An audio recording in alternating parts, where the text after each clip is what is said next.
ان اي انتكاسة بتحصل لك في حياتك فهي للسبب، والسبب بيبقى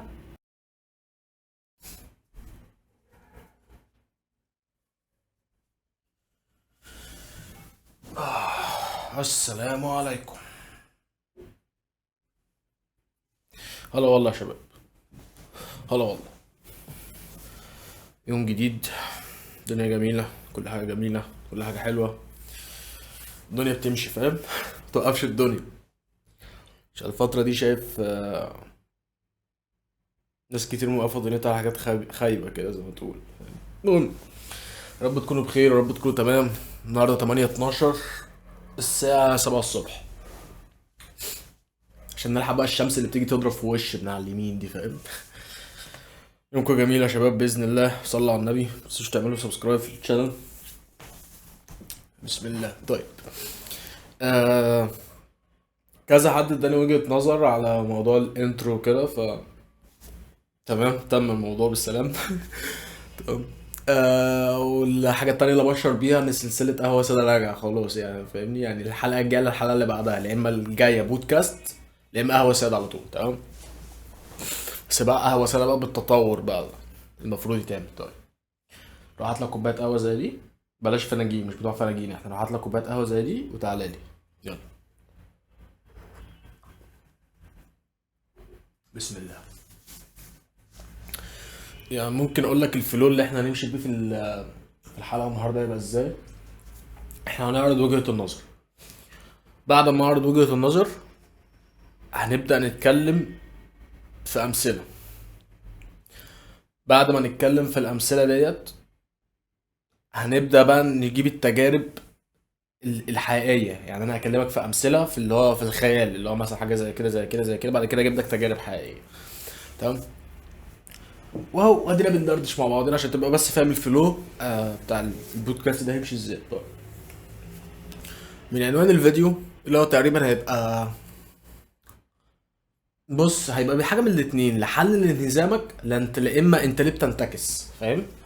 حاجه من الحاجتين دول. طيب، خلينا في الاول نسال نفسنا سؤال: هل في انسان مش بينتكس؟ يعني هل في انسان بيفضل عايش حياته كلها بدون انتكاسه؟ مستحيل، يعني مستحيل. تمام. ليه؟ خلينا متفقين ان في حاجات خارجه عن ارادتك وفي حاجات بارادتك. تمام. طيب، ايه معنى كلمه حل لانهزامك او حل لانتكاستك؟ الفكرة كلها بكل بساطة شديدة: انت دلوقتي مثلا شخص، آم، مثلا ممكن نقول ايه، مثلا بطل سجاير، مثلا بطل سجاير. ف طيب، ما بعد تبطيل السجاير هحاول اجيب لك امثلة انا ذات نفسي عشتها، عشان او اعرف حد عاشها، عشان اعرف اوصلها لك بطريقة كويسة. تمام. خد ثانية كده فكر، ايه اللي بيخلي اللي بيبطل سجاير بيرجع يشربها تاني؟ خد ثانية كده فكر. اكتر من ثانية بكتير، اكتر من ثانية بكتير. تمام. طيب، مفيش سبب واحد، مفيش سبب واحد يخلي اللي بطل سجاير يرجع يشربها تاني. تمام. طيب، ليه؟ لان الكل ده دواء. تمام. واحنا ساعات كتير قوي، ساعات كتير قوي قوي قوي بنيجي نصلح مثلا جزء عندنا مش موجود بحاجة غلط، زي السجاير مثلا. انا حاسس ان انا عندي فراغ، حاسس ان انا مكتئب، حاسس ان انا مش مبسوط، حاسس ان انا على طول متعصب، فاروح لاجئ للسجاير. طب السجاير بتعمل ايه؟ السجاير، مادة النيكوتين أصلا اللي في السجاير هي مادة مهدئة، يعني هي مادة مهدئة. يعني أنا الفترة اللي فاتت كنت، الفترة اللي كنت تعبان فيها الفترة اللي فاتت ديت، كنت واصل لمرحلة إن أنا مثلا ممكن أجيب لي واحدة في اليوم، وهي بستخدمها، اللي هي عارف أنت، لو واحدة، فاهمني؟ طيب، هل ده كان صح؟ أكيد لأ، أكيد لأ. كان قدامي بدائل تانية كتير بس محتاجة شوية تعب، أنا اللي كسلت. تمام. عشان يعني ما تفتكرش إن هو لا ده هو كده الصح، إن أنا ما بتعصب ولا هجيب لا، مش كده خالص. تمام. طيب، لان انت اصلا لما بتبطل سجاير وتيجي تشرب سيجاره، فكميه النيكوتين اللي بيخش جسمك بيخليك تهدى خالص، فاهم؟ تبقى العب بالمخدرات. المهم، اللي عايز اقوله ايه، ان انت مفيش سبب واحد بس، دايما السبب ايا كان يخليك تروح لشيء غلط اصلا. يعني انا دلوقتي مثلا ببطل سجاير بقالي سنه، ده لو ما حسبتش يعني ان انا كنت باخد سيجاره في الفتره اللي فاتت، فالعداد اتصفر، فانا بعيد من الاول، يا عم نقول انا مبطل بقالي سنه. ايه اللي يخليني بعد سنه ارجع اشرب سجاير؟ طيب تعالى نعد مع بعض، او نحلل مع بعض بقى، هي دي اللي انا عاوزك تعمله مع نفسك، فاهمني؟ حلل كل حاجه بتحصل. تمام، طيب ازاي؟ انا دلوقتي شخص كنت بشرب سجاير، بطلت سجاير، ايا كانت الفتره بقى اللي انا بطلتها. طيب انا جيت في يوم، نزلت من البيت، رحت شغلي، رجعت من شغلي، قعدت خلصت كام حاجه في البيت، مسكت تليفوني شويه، نزلت جبت سيجاره، أو نزلت جبت علبه سجاير. طب تعالى يعني تعالى نعيد اليوم من الاول، نعمل فلاش باك لليوم من الاول، نشوف ايه اللي حصل. مثلا ايه اللي حصل؟ انت كنت في الشغل، تمام، حصل حاجه في الشغل؟ لا. ماشي، حصل حاجه في المواصلات كنت رايح؟ لا. حصل حاجه مع البيت؟ لا. طيب إيه اللي رجعك؟ ففي حاجات احنا بنشوفها تافهه جدا، بس هي الحاجات ديت هي فعلا بيكون ليها اهميه كبيره قوي، وبتكون فعلا حاجات ساعات بتبقى السبب في اللي بيحصل. تمام، يعني انت لو مش نايم كويس ممكن ده يخليك تشرب سجاير مثلا، وحاجات تانية كتير، يعني من حته مثلا الاستمناء، العاده السريه، لو مش نايم كويس ده شيء محفز للموضوع ده، وهنتكلم في الحته دي شويه قدام. بمعنى اخر، لو هنيجي نتكلم في الاصل، يعني لو عشان نخلص حته وجهه النظر، لو هنيجي نتكلم في الاصل، انت مثلا مش نايم كويس، ما اكلتش كويس، زعقت مع مديرك في الشغل، مديرك زعق معاك، تمام. طيب احنا يعني للاسف احنا واصلين لحقبه زمنيه ان كل حاجه سريعه قوي، بسرعه قوي، بسرعه، كل حاجه بتحصل بسرعه، فاهمني؟ ف طب ماذا بعد السرعه دي؟ التليفون سكرول، اي حاجه بسرعه، تمام، عوزت اي حاجه ثانيه، تمام؟ كل حاجه بقت متسهله قوي قوي قوي قوي، حرام وحلال عادي. وشط الدوبامين، يعني عشان انت برضك طالما ذكرنا الموضوع ده، الدوبامين ما هو الا الهرمون المحفز، هرمون السعاده الحقيقي، اللي هو انا مش عارف الصراحه، مش فاكر اسمه ايه، اسمه غريب كده شويه، ممكن ابقى اكتب لكم اسمه في الكومنتات تحت، تمام. ف يعني الدوبامين مش هو هرمون السعاده ذات نفسه، لا، الدوبامين هو هرمون محفز للسعاده، واول ما توصل للنشوه بتاعت السعاده في الشيء اللي انت بتعمله، بيتفرز هرمون تاني، ده بقى اللي بيحسسك ان انت فاهم. تمام، طيب فتعال نرجع من الاول. انا على طول عمال اخد دوبامين سريع، دوبامين سريع من التليفون، من الريلز، يعني من الحياه عموما، الحياه بقت سريعه قوي، فانا عمال اخد دوبامين من كل حاجه، الفاست فود، يعني حرفيا بناكل بلاستيك، مفيش اكل صحي بتاكله، مفيش اي حاجه حلوه بتاكلها. طيب ماذا بعد؟ فتعال نبص للموضوع، فجسمك تلقائيا، او عقلك بقى، معلش احنا دلوقتي بنتكلم على العقل، فعقلك تلقائيا في عندك في عقلك جزء اسمه نظام المكافأة او دايرة المكافأة، دي هي اللي بتبرمجك بقى للحاجات دي كلها. طيب انا عودت جسمي ان كل حاجه بسرعه، وفي دوبامين سريع، وفي مش بعود، يعني ما عودتش عقلي ان انا لو احتجت دوبامين، لا ده لازم في شقه كتير قوي لازم يحصل، لا انا حس يعني فهمته وخليته عارف وفاهم ان الدوبامين سريع جدا، سريع جدا ان انت يعني تاخده، او ان انت تاخد مشوار الدوبامين ده فيبقى قصير عشان افرز الهرمون التاني، تمام. طيب فانا هاجي دلوقتي جيت في يوم مثلا متعصب بقى، ما نمتش كويس، ما اكلتش، الحاجات دي بتفرق.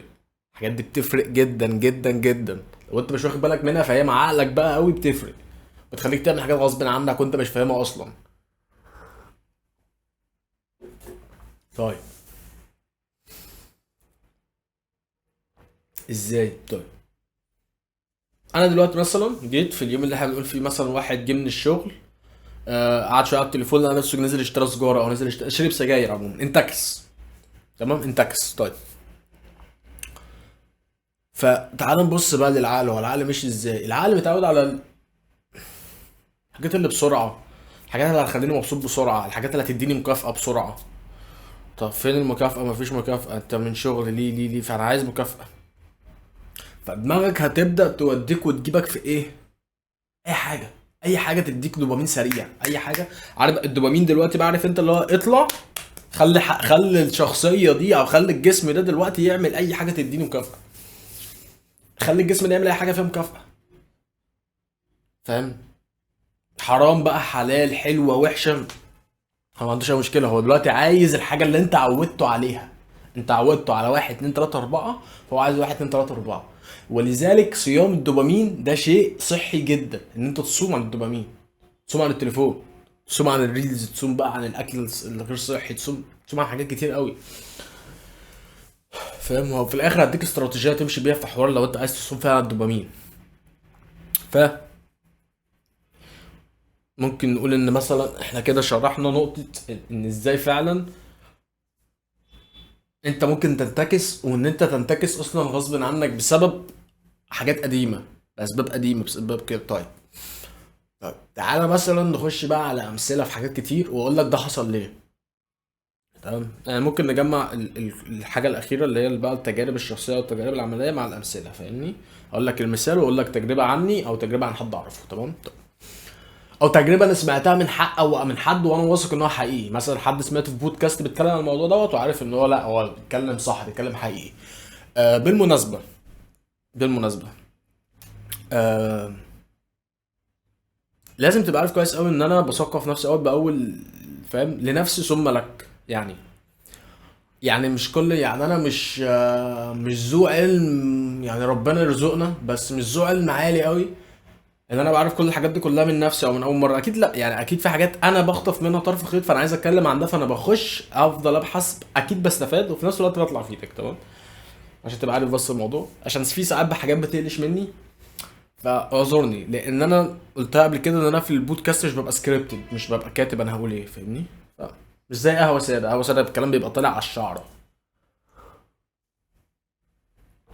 المهم، آه مثلا مثلا واحد بيستمن كتير، يعني بي بيقوم بالعادة السرية كتير. تمام؟ طيب فهو جه بطل، يعني جه بطل هذا الشيء. طيب تعالى بس نسأل نفسنا الأول سؤال. هو العادة السرية، العادة السرية، تمام،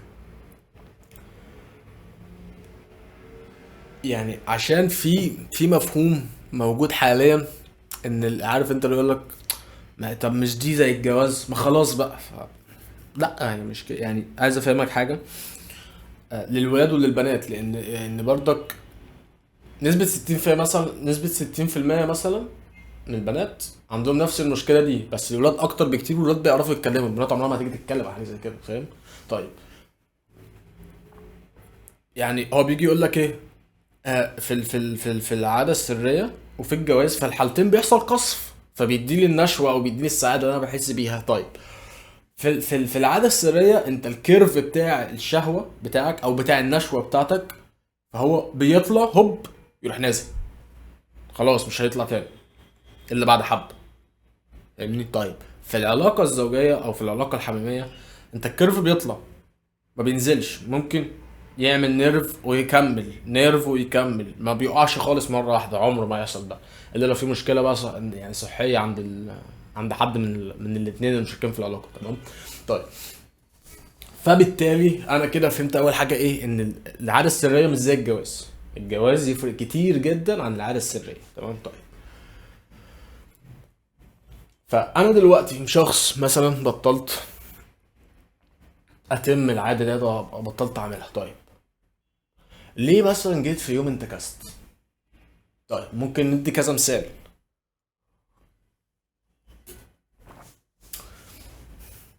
خلصت مذاكره ولقيت نفسي قاعد لوحدي.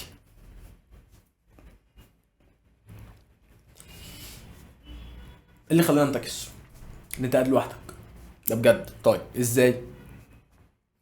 فاكر لما قلت لك ان الدوبامين بيخليك تفضل بقى لحد ما تعمل حاجة هو عايزها، انت معوده على حاجة فهو محتاجها دلوقتي. نفس الفكرة بالظبط. طيب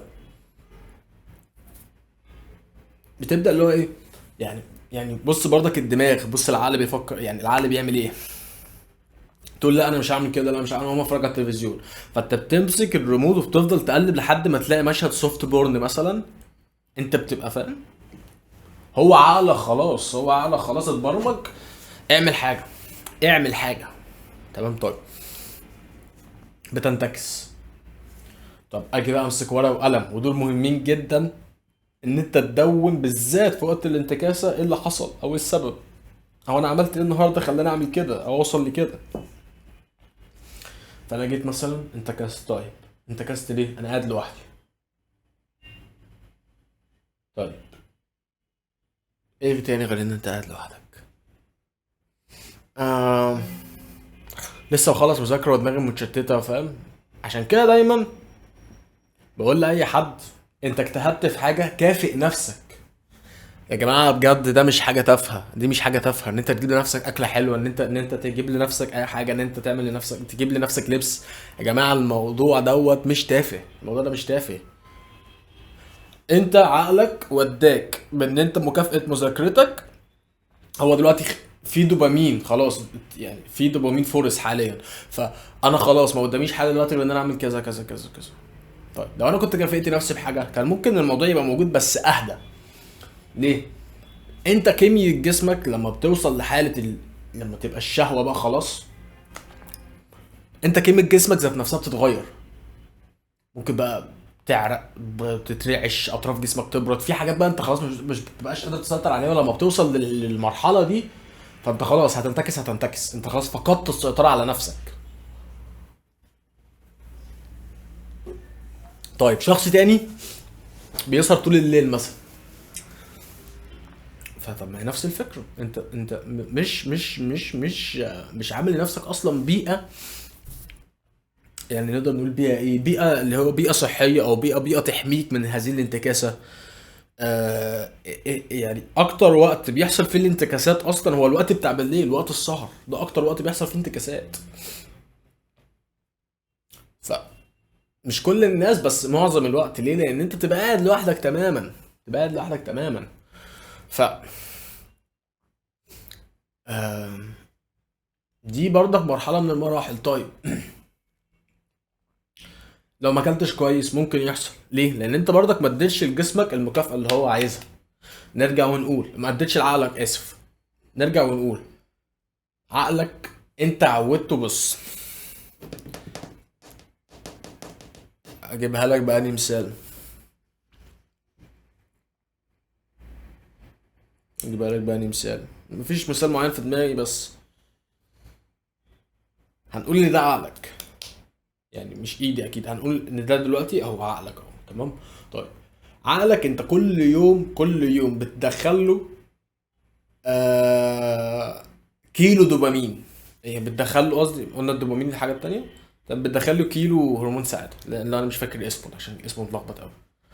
وكانت يعني فاهم، يعني انا لسه عارف موضوع ان الدوبامين ده هو المحفز لحد يعني من كام يوم، فاهمني؟ فلسه باخد عليها يعني. فانت بتديله 3 كيلو هرمون سعاده يوميا عقلك. طيب هو جه في يوم خد 2.5، هيزمزق شويه بس ممكن الدنيا تمشي، فاهم؟ طب جه في يوم خد 2، لا. طب جه في يوم خد كيلو ونص، هتلاقي نفسك متجنن. طيب طب لو انا بقى بدأت ان انا امسك نفسي ازاي، ان انا دلوقتي عقلي لو انا عملت ايه هيخليني اروح لحتة ان انا انتكس، او ان انا اعمل حاجة عشان اديله سعادة اكتر. او اديله مكافاه. يعني خلينا لان العقل بيتعامل مع مع الموضوع ده انها مكافاه مش سعاده، انت اللي بتحس بالسعاده اكتر، فاهم؟ هو بياخد المكافاه ويفرز لك الهرمون. طيب فانا دلوقتي جيت خلاص، انا كنت بدخل له 3 كيلو مثلا، ادخل له 2 كيلو، بس انا ما ينفعش لا اقعد لوحدي، ما ينفعش ما اكلش كويس، ما ينفعش ما اكلش اكل صحي. ما هو انت لازم تاخد بالاسباب. ما هو بص، السبب هيحل لك، السبب هيحل. تمام. طيب فانا دلوقتي خلاص بطلت هذا الشيء. يعني كون ان انا بطلت هذا الشيء اصلا، فدايره المكافاه عندي بقت محتاجه حاجه، فانا لازم برضك في نفس الوقت ابدل بحاجه. ابدل بحاجه ايه بقى؟ تشغل عقلي او تديني نفس الهرمون بس بشكل صحي. ازاي؟ الرياضه، القراءه، التمشيه ان انت تتمشى، الخروج، فاهمني؟ يعني حاول في العاده السريه بالذات ان انت ما تقعدش لوحدك كتير، ما تبقاش مقريف من قله نومك، ما تبقاش واكل كويس، اشرب ميه كتير، اشرب ميه كتير قوي، اشرب ميه كتير قوي. لان احنا عندنا مشكله ان احنا بنفتكر ان احنا تعبانين او قرفانين بسبب ان احنا مش شاربين ميه. انت مش يعني انت مش عارف تحدد اهميه الميه في حياتك عامله ازاي اصلا. انت الميه في حياتك مهمه لدرجه انت لا تفهمها خالص. تمام. طيب فلازم تدور الدنيا على كده، لازم تدور الدنيا عند كده. يعني مثلا في حته بقى الاكل الصحي مثلا او الاكل الفاست فود او الكلام ده. طيب ليه اي حد رياضي بيجي فتره ويروح جاي واخد شيت ميل او وجبه مفتوحه وتلاقيه اول ما خد اول قطمه ده بجرب الاحساس ده فانا عارف بقى، فاهم؟ الاحساس بيبقى صعب، بيبقى جامد قوي قوي قوي. ليه بقى؟ طيب انت بقالك فتره عن صيام الدوبامين بقى اللي احنا بنتكلم عليه. مفيش يعني عارف انت اللي هو ايه، مفيش مفيش عنصر المكافأة اللذيذ ده اللي فيه اللذة الجامدة قوي. في حاجات، لا حاجات تانية فيها تعب ومش عارف ايه، بتديك بس مش زي الحاجات دي. الحاجات دي سريعة في لحظتها. الحاجات التانية لا مش في لحظتها بقى، بعد ذلك. تمام. ف إيه اللي بيحصل؟ انت مرة واحدة يعني انت خلاص، احنا قلنا مثلا كنا بتدخل 3 كيلو، فانت بتدخل كيلو ونص، فحبة فضلت قافش على نفسك وقيس على نفسك حبة بالكيلو ونص، فخلاص عقلك اتعود على ايه؟ على الكيلو ونص. تمام. هو مش عايز اكتر من كده. ولا دخلت له مثلا 1200 مش هيقول لك لا. فمرة واحدة تروح مدخل له 5000،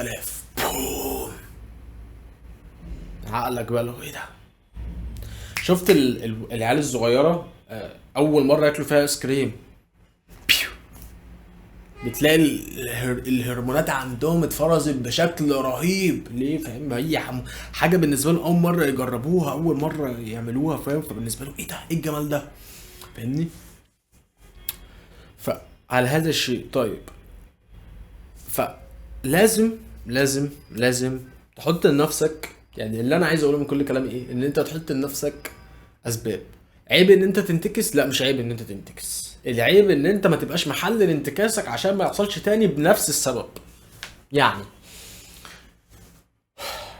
انا مؤمن جدا ان انت لما بتيجي تبطل سجاير، لان انا كنت مدخن، فانا عارف ان انت لما بتيجي تبطل بتعدي بكم مراحل. ايه المراحل ديت؟ ان انت بتنتكس مره واثنين وثلاثه واربعه. لو ما عرفتش كل مره انت بتنتكس ليه وصلحت المشكله اللي انت بتنتكس بسببها او السبب اللي انت بتنتكس بسببه وبعدت عنه شويه، هتفضل بتنتكس. خلاص، ما هي دي هتفضل بتنتكس. طب انا لو عرفت ايه السبب،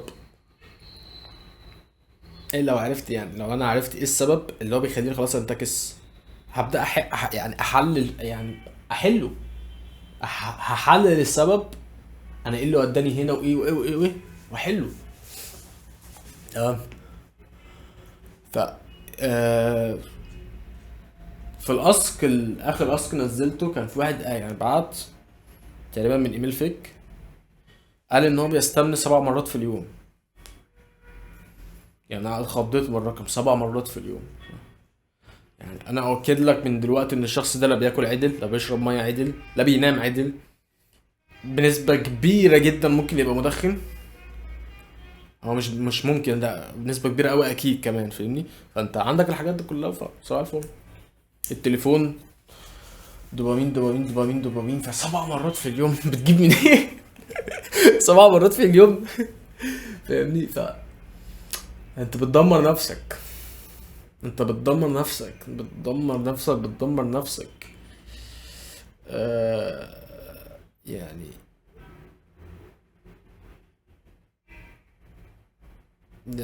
عارف انت، في ناس تيجي تقول لك ايه بقى اللي هو لا ده الموضوع دوت لازم عشان ما يجيليش سرطان البروستاتا، عافانا الله وعافاكم. مش عارف ايه يا حبيبي، ربنا جعل في حاجه اسمها احتلام. ليه؟ ان انت تحتلم، كنت ان انت تصحى تلاقي نفسك محتلم ليه؟ عشان حاجات زي كده. بس بقى سرطان، تقول لي سرطان البروستاتا، لا ملهاش علاقه، سيبك من كلام جوجل ده. جوجل انت لو دخلته وانت بتعرف قلت له انا عطست هيقول لك ده انت مش عارف، ده انت خليني يجهزوا خشبتك، فاهم؟ في حاجات كده. فانت لازم تكون عارف دلوقتي ايه اللي بيحصل وايه اللي بيدور عشان تعرف تتعامل معاه. تمام؟ طيب، فانت لازم تبقى عارف كويس قوي قوي قوي ان ان عايز اجيب لك الجمله على بعضها الصراحه. فاهمني؟ ان اي انتكاسه بتحصل لك في حياتك فهي للسبب، والسبب بيبقى حاجه من الحاجات اللي احنا قلناها دي. تمام؟ طيب، انا بقى يا عم انا دلوقتي انسان، انا غرقان بقى في حته اللي هو انت فاهم، لازم عقلي على طول دوبامين دوبامين دوبامين دوبامين عشان اخد مكافاه، دوبامين دوبامين دوبامين دوبامين عشان ياخد مكافاه. طيب انا اعمل ايه بقى؟ نبدا بقى في حته الصيام الدوبامين دي. حته الصيام الدوبامين دايما بيقول لك 90 يوم كفايه ان انت تغير اي حاجه في حياتك. فاهمني؟ يعني مش عشان تبني عاده، لا عشان تغير حاجه في عقلك او عشان تغير منظور في عقلك. تمام؟ طيب، يا رب ما يكون صوته طالع، يا رب ما يكون صوته طالع.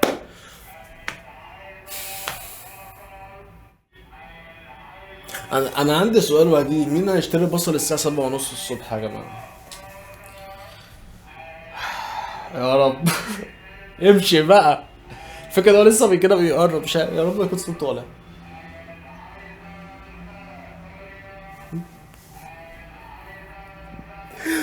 ما علينا ما علينا. طب نحاول نركز هنا مع بعضينا. بص يا شباب، بص. دلوقتي فاحنا زي ما احنا قلنا. تمام؟ طيب انا دلوقتي بقى المفروض اعمل ايه؟ انا هحاول اسد ودني عنه.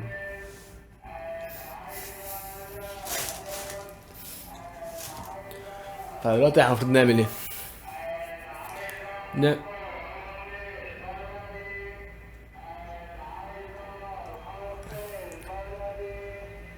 نعمل صيام دوبامين.